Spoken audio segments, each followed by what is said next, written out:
গণ আন্দোলনের মুখে ৩৬ দিনে আওয়ামী লীগ সরকারের পতন। এখন দায়িত্ব নিয়েছে অন্তর্বর্তীকালীন সরকার শান্তিতে নোবেল পুরস্কার জয়ী ডক্টর মুহাম্মদ ইউনূসের নেতৃত্বে। এই সরকারের সামনে মূলত 5টি চ্যালেঞ্জ দেখছে বার্তা সংস্থা এএফপি। কিন্তু চ্যালেঞ্জগুলো কি? সেনাবাহিনী। অন্তর্বর্তীকালীন সরকার বেসামরিক নেতৃত্বে পরিচালিত হলেও সেখানে সেনাবাহিনীর কতটা নিয়ন্ত্রণ থাকবে সেটি এখনো স্পষ্ট না। তবে আনুষ্ঠানিকভাবে না থাকলেও এই সরকারের সামরিক নেতৃত্বে বড় প্রভাব থাকবে বলে মন্তব্য ওয়াশিংটন ভিত্তিক চিন্তন প্রতিষ্ঠান উইলসন সেন্টার সাউথ এশিয়া ইনস্টিটিউটের পরিচালক মাইকেল কুগেলম্যানের। আইন শৃঙ্খলা। বৈষম্য বিরোধী ছাত্র আন্দোলনকে ঘিরে সংঘাত সংঘর্ষে 4 শতাধিক মানুষ নিহত হয়েছে।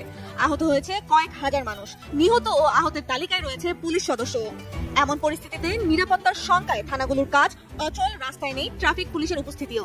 এ নিয়ে অ্যামনেস্টি ইন্টারন্যাশনালের অন্তর্বর্তীকালীন দক্ষিণ এশিয়া ভিত্তিক আঞ্চলিক পরিচালক স্মৃতি সিংহ বলেন, জানমালের নিরাপত্তা, বাক স্বাধীনতা ও শান্তিপূর্ণ সমাবেশের পথ তৈরি করা হবে প্রথম কাজ। অন্যদিকে নতুন করে সহিংসতা রোধে পদক্ষেপ নেওয়া হবে আরেক চ্যালেঞ্জ।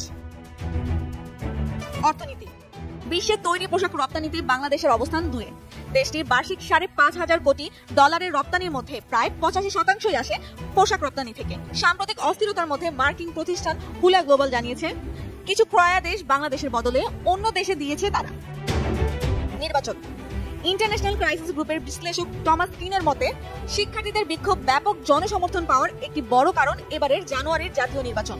গত 15 বছরে দেশটির প্রতিদ্বন্দ্বিতামূলক কোনো নির্বাচন হয়নি। অন্তর্বর্তী সরকারকে বাংলাদেশে গণতন্ত্র ফেরানোর জন্য দীর্ঘমেয়াদে কাজ শুরু করা প্রয়োজন। এ নিয়ে মাইকেল কুগেলম্যান বলেন, অন্তর্বর্তী সরকারের মেয়াদ কতদিন হবে, কবে নির্বাচন হবে এবং নির্বাচনে কারা অংশ নিতে পারবেন সেই সম্পর্কে এখনো কিছু জানা যাচ্ছে না। ন্যায় বিচার। শেখ হাসিনা সরকারের পতনের পর পুলিশ প্রধান ও একজন শীর্ষস্থানীয় সেনা কর্মকর্তাকে বরখাস্ত করা হয়েছে। বিক্ষোভের সময় গ্রেফতার ছাত্র জনতা ছাড়াও রাজনৈতিক বন্দীদেরও ছেড়ে দেওয়া হচ্ছে। ক্রাইসিস গ্রুপের টমাস কিং বলেন, সাম্প্রতিক সময়ে ঘটে যাওয়া মর্মান্তিক ঘটনাগুলোর বিশ্বাসযোগ্য তদন্ত ও যথাযথ আইনি ব্যবস্থা নেওয়ার মতো দায়িত্ব নিতে হবে নতুন সরকারকে।